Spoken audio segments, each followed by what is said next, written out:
Hey everyone, it is Tuesday, March 21st, 2017. This is Talk to Me Tuesday, number 242. It's going to be a relatively short video this week as I only have one thing to share with you. I was hoping to have two, one of them being my button monster, which unfortunately I sat down Saturday with the intention of getting the last of the parts finished, which I had to finish up one leg and foot, and I had the two arms to do. And I got working and I got through the foot to the toe and I fell asleep.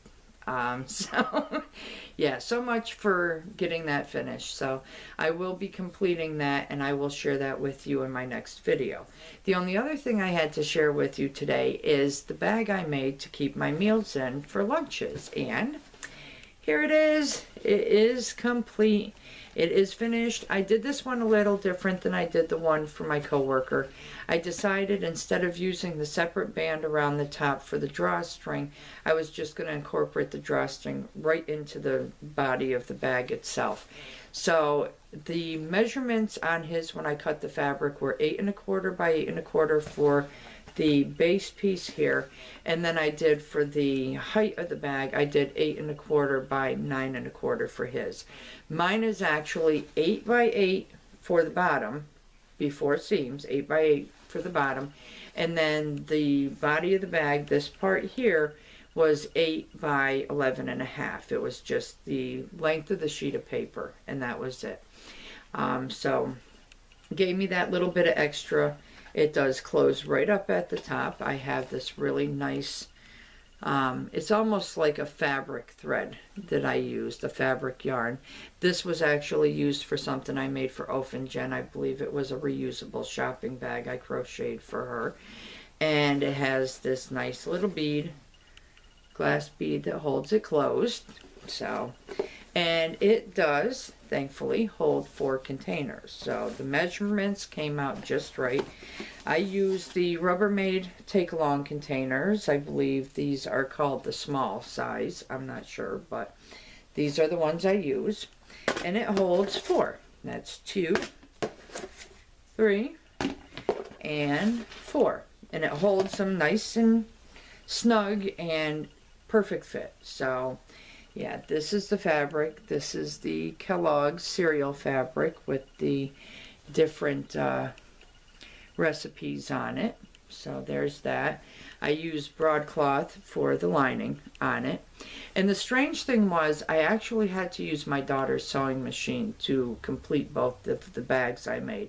Because for some reason the sewing machine that my son had purchased me does not like to sew broadcloth. I don't know why. It'll sew any other fabric, but it would not sew the broadcloth. So I actually use my daughter's sewing machine, which she really doesn't use at all anyway, so at least the poor thing is getting some use from me. But I used that to sew the bag, and it worked perfect. So there is my bag. It is complete. I love it. I didn't put any lining or anything, any, batting in it because I really don't need it. Once you put the containers in there, it holds its shape. It works for what I need it for. So I'm glad it's done, and I can't wait to be able to put my containers in there because I like to get my food together ahead of time. I make some stuff that I get a couple meals out of.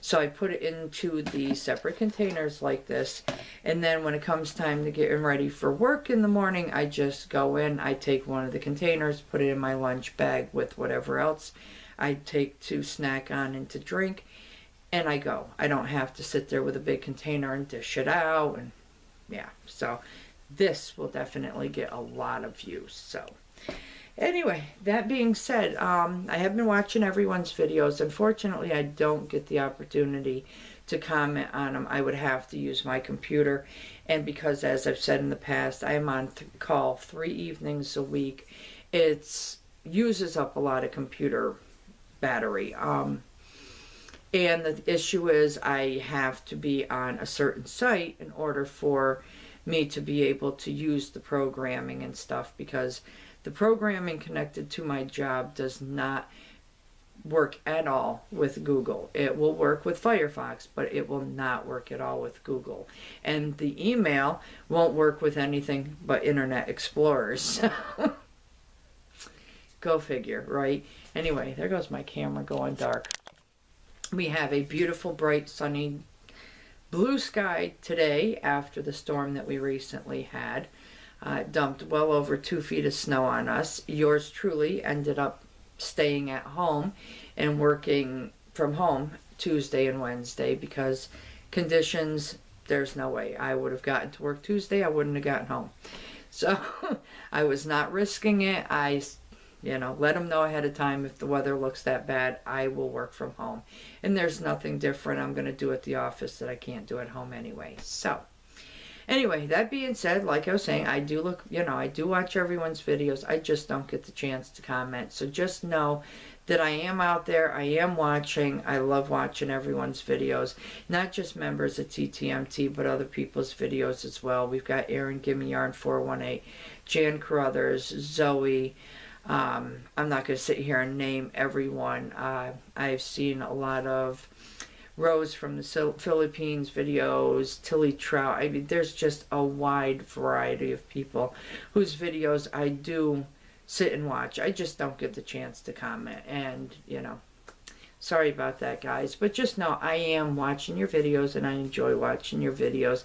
Gives me something to watch in between everything, all the craziness that is my life. So anyway, that being said, I do look forward to watching everyone's videos. I hope you all have a wonderfully crafty week and a wonderfully crafty weekend. As for me, I'm out. I'm going to go get myself a little bite to eat and relax. As for you, it's good morning, good afternoon, good evening, good day, whatever it is. I really do hope it's a great one, and I will definitely see you all. Well, I hope I will definitely see you all next week. It always depends on the weather too. So anyway, until then, have a good one. Bye.